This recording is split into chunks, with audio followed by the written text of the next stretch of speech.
Oi galerinha, tudo bem? No vídeo de hoje eu tô aqui na minha casa, não de mais vegetariana, né?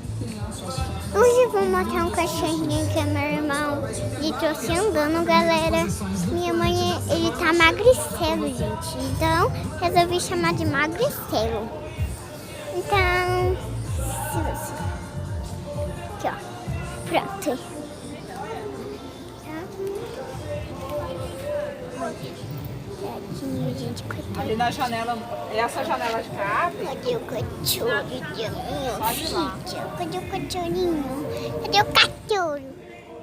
Gente, vocês viram aquele cachorrinho? Mas ele pulou na frente que é mais alta. Gente. Ele pula, mãe. Ele pula. Ele pulou do freezer.